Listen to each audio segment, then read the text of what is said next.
现了一家叫做天成资讯的公司，里面有一名职员叫做莫少明。喂，能听到了吗？教授，喂。我们把整个大楼都翻遍了，只找到这个。你们全都给我往后退，不然我想毙了他！别动！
你知不知道，如果我不能得到充足的睡眠的话，我的思考能力就会下降，我的判断力、警觉力都会受到影响。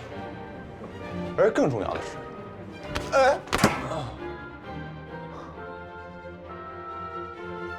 我会失去平衡。你那个是赖床综合征，赶紧收拾吧。海洋有案子要我们帮忙。 报案人和妻子于荣在家招待黄成夫妇。于荣说身体不适，先回房休息。其他人宿醉在客厅。清晨，于荣尖叫，疑似被人侵犯了。警官，怎么还不开始啊？稍等，专家还没到。那你们这能抽烟吗？烟瘾这么大，忍忍吧。整栋楼都是无烟区。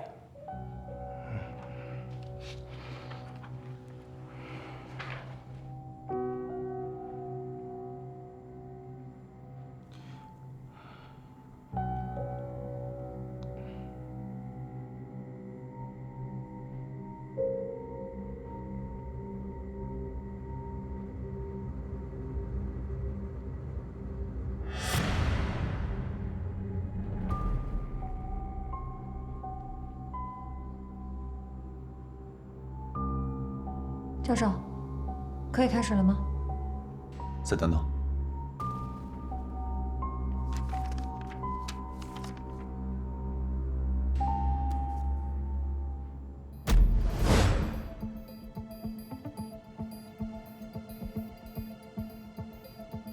现在呢？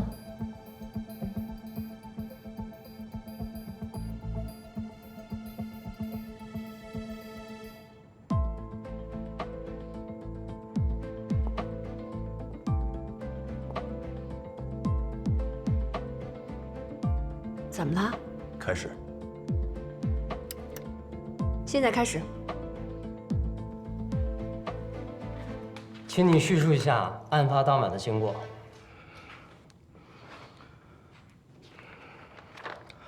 昨晚我跟我媳妇儿去古欣思家吃饭，然后我们吃完饭喝酒。来，我酒杯呢？3、4、5、6。不是你老婆，对你媳妇儿你喝。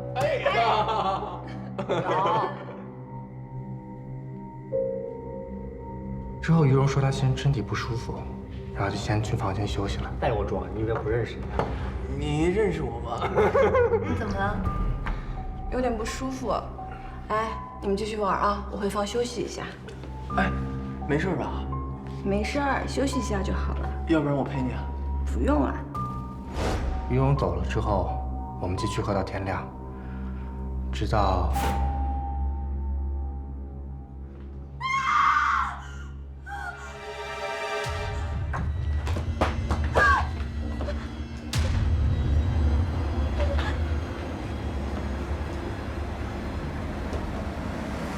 警官，我说了很多次了。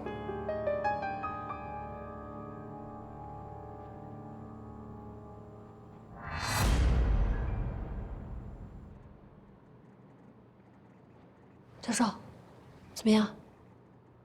不怎么样。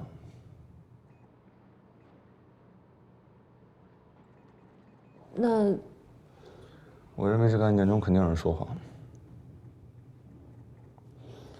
把4个人都问一遍。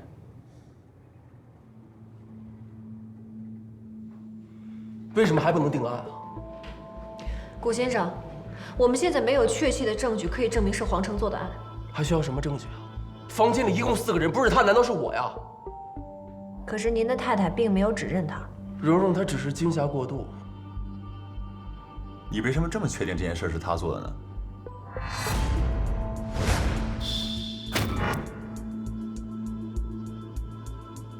我相信我的逻辑推理。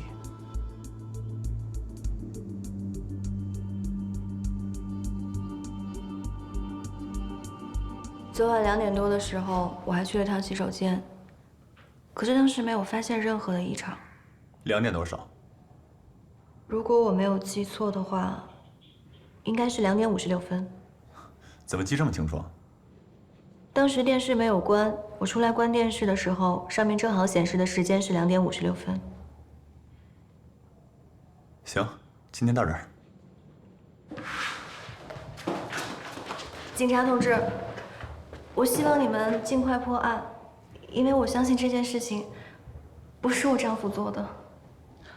涂小姐，你放心吧，我们一定尽力而为。谢谢。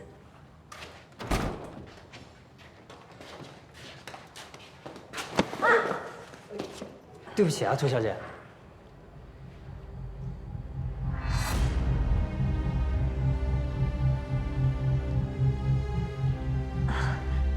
没事儿。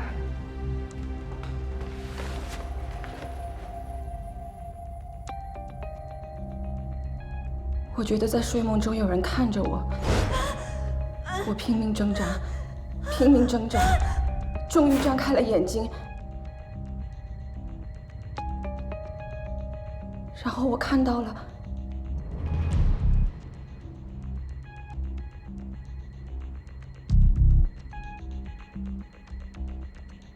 阿斯莫德。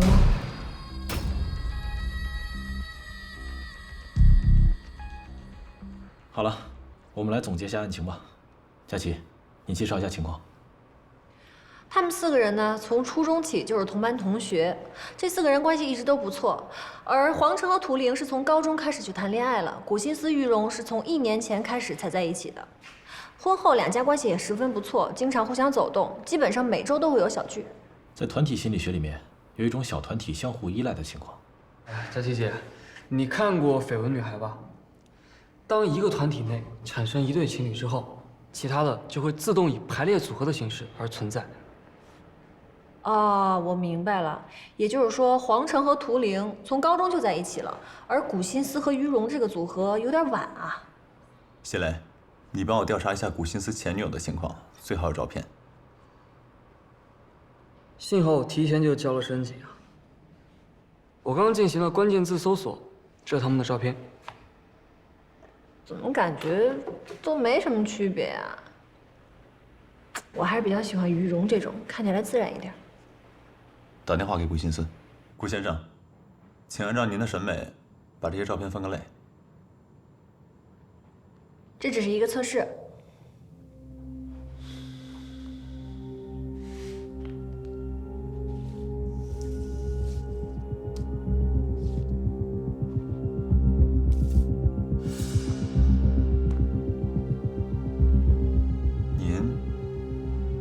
觉得哪种比较漂亮？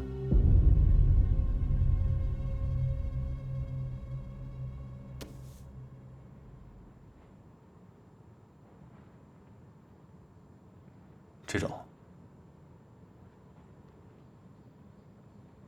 可是您的太太好像是这种类型吧？你什么意思啊？没什么意思，我就是问问。因为呢，我们发现您之前的女朋友和您太太好像不是一种类型的，所以我呢很好奇，您和您太太出于什么原因走到一起的？这跟这件案子有什么关系吗？也许哦。我难道就不能改变我喜欢的类型吗？不，您误会我意思了，这是您的自由。我呢，作为一个男性，非常尊重您的权益。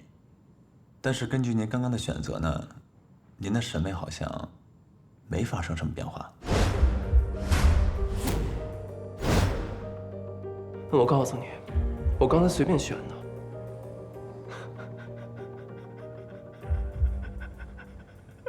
我提醒你，徐警官，不要在这故弄玄虚。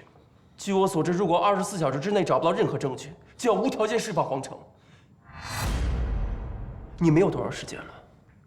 您说的对，可能在这个时间点呢，黄成已经被释放了。但是如果他真的有罪，就算被释放了，也可以再抓回来。在结果没有出来之前，谁都是嫌疑人。谷先生，教授的意思是，我们也希望能够尽快的了解到真相，所以我们需要了解更多的情况。我相信您和您太太也希望能尽快破案。好，本来有些事我是不想提的。你说的对，咱们的目的是一样的，我愿意配合你们。我跟于荣是很多年前的朋友，之前的确没有产生什么其他感情，直到1年以前，我们俩都是空窗期，加上朋友们的撮合，我们才决定在一起。我们有很多共同语言。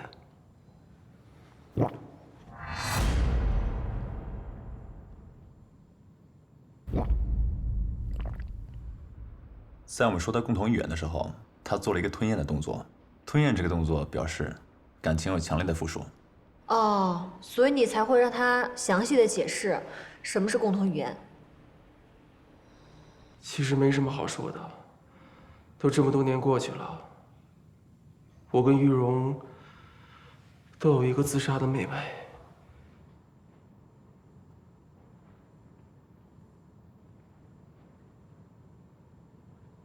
所以在心理上产生相同的感情，所以才能最终走到一起。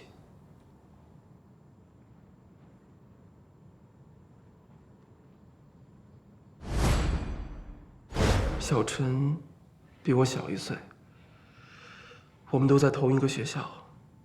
我记得高1暑假那天，我们几个人骑着自行车去公园玩，去的时候还好好的，没想到回来的时候，小陈就……哎呀，不好意思啊，说到你的伤心事儿了。没关系。那于荣的妹妹呢？怎么回事？于敏青春期后就非常叛逆，抽烟喝酒纹身，总是跟一群不三不四的人在一起。她走之前也留了遗书，说活得太痛苦了。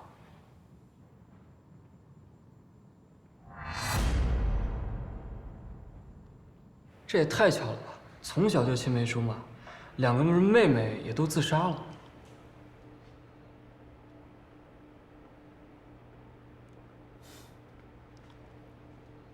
走吧。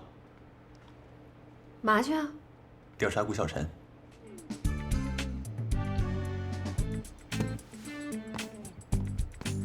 那我跟谢磊去调查于敏吧。哎，地址发你们手机了。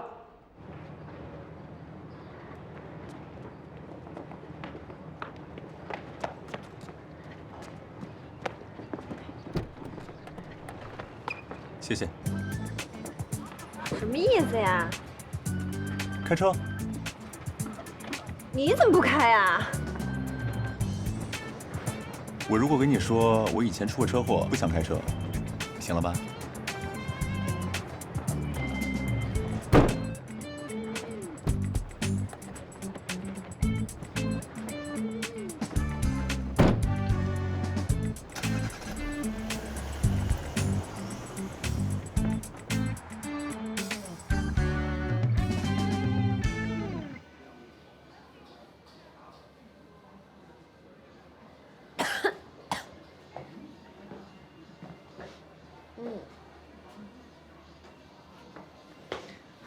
古谢寺原来住的地儿好破呀，小时候吃过不少苦吧？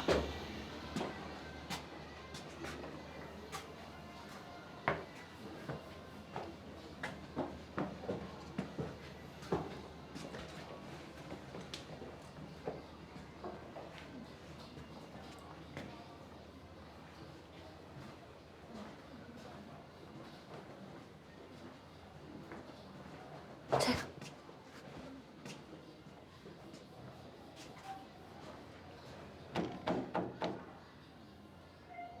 有人在吗？谁呀？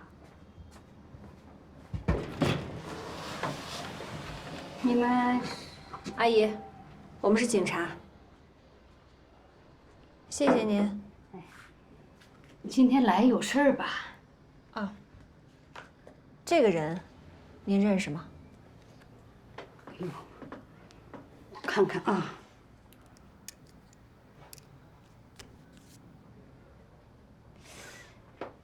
呀，这不是古家老大吗？我记得呀，学习成绩很好啊。对了，他还有一个妹妹啊，叫古小晨。啊，哎呦，人长得漂亮啊，真是太可惜了。出了那件事以后啊，他们家呀都搬走了。那您记不记得古小晨在出事的前后有没有什么异常？嗯。啊，年纪大了，记不太清楚了。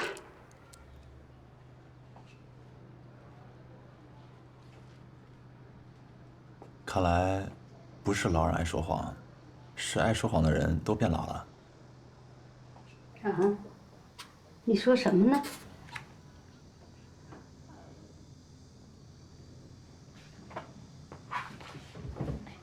阿姨，哎，我们通过调查呢，觉得古小晨当年的自杀另有隐情，所以如果您知道了什么呢，您一定得告诉我们。哎，这些事儿啊，我实在是不愿意讲啊。当年呐，小陈那个白事儿啊，还是我帮忙操办的。给他换衣服的时候啊，我一不小心发现。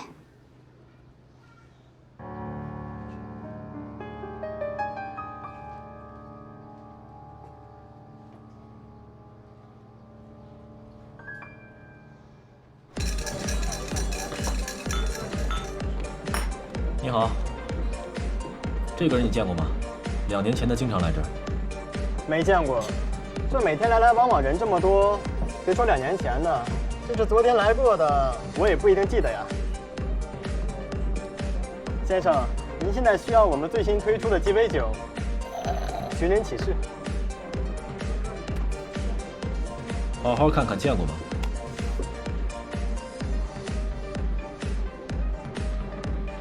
没见过。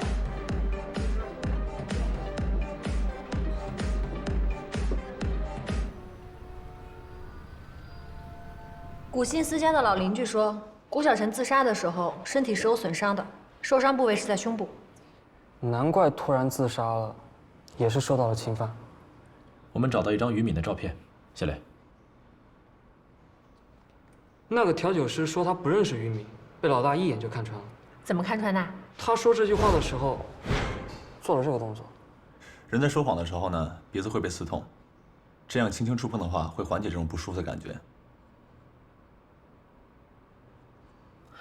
这个调酒师跟于敏谈过恋爱，我们问到他们关系的时候，他下意识地撒谎了。这张照片也是从他那儿得到的，仔细看。停一下，放大。他有乳环，又是在胸部，这也太巧了吧？是不是为了遮掩伤口？如果偶然的事件连续发生的话，就是必然事件。叶克明啊？不是。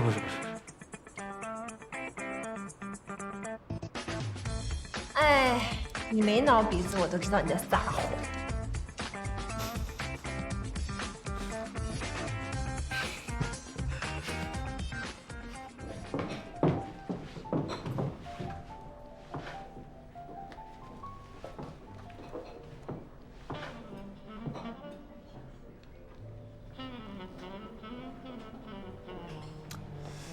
给我一份情侣套餐。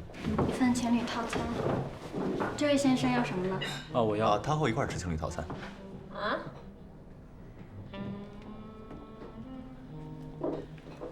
啊。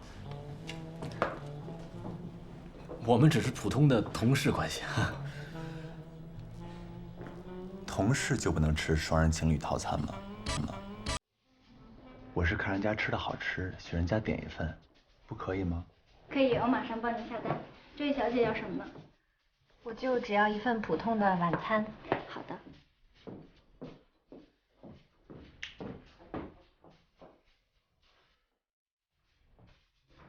先生，您的花。哎，这个好浪漫呐！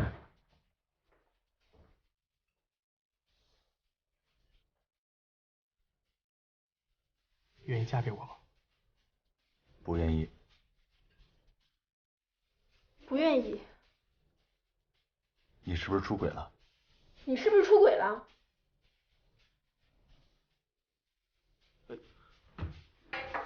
哎，来，徐教授，说说。通常男生向女生求婚，女生都会很惊讶。可是相反，这个女生双眉下压，眼睛睁大，上眼睑大幅度提升，这是一个典型的愤怒表情。男生跟女生求婚，女生应该很高兴才对，怎么可能生气呢？说明这个男生做了让这个女生不能原谅的事情。通过一段愤怒的表情，看出了一段爱恨情仇。徐教授，情场高手啊！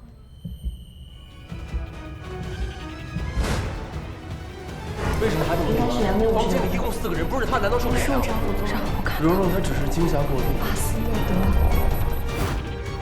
怎么了？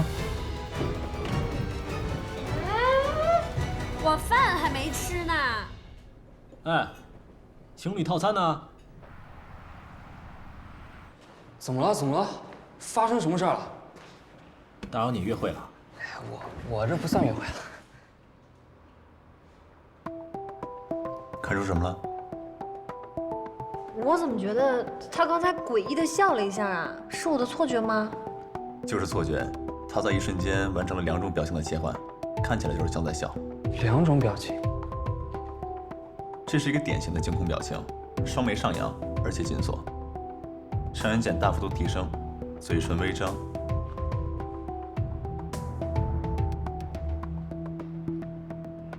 双眉下压，嘴唇紧闭。我本来以为这个表情代表的是悲伤，看来我错了。这应该是愤怒吧？没错，就跟刚才你们走进来时的表情一样。这是一个连贯动作中表现的愤怒表情。可是他为什么要愤怒啊？他不是说是阿斯莫德做的吗？难道他在对阿斯莫德愤怒？哎，但现在都21世纪了，谁还相信这些呀？但是如果不是阿斯莫德做的，那又是谁做的？教授，你别着急，有什么能找我帮上忙的，尽管说。Shut up。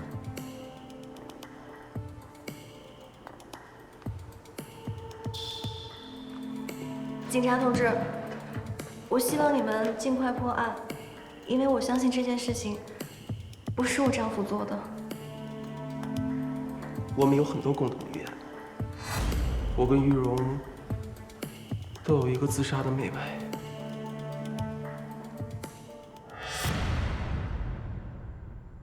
我不想再回忆了。他真的有3个头，我亲眼看到了。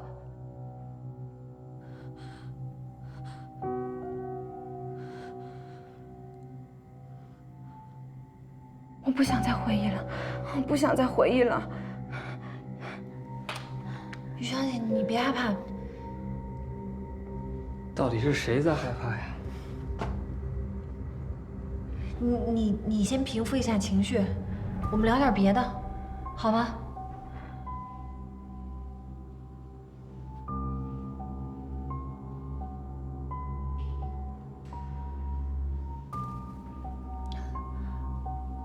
我们下面要聊的这些事儿，可能会让你有点难过，但是，请你一定要认真的回忆，因为这些事儿可能对你的案情有帮助，好吗？我们通过调查，了解到你有一个妹妹，但是2年前，她自杀了。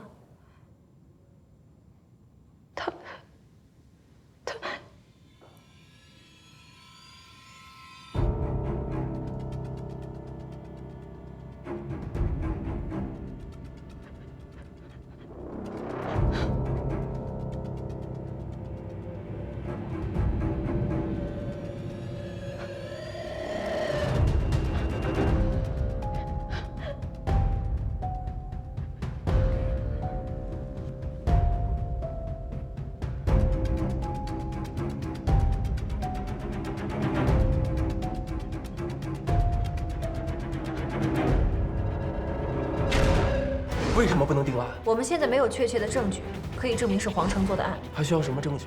房间里一共4个人，不是他，难道是我呀？监视黄成的同事说他不见了。死者名叫吴作峰，47岁，宜姓市人。我弟弟不可能自杀，他一定是被那个鬼屋给诅咒了。鬼屋？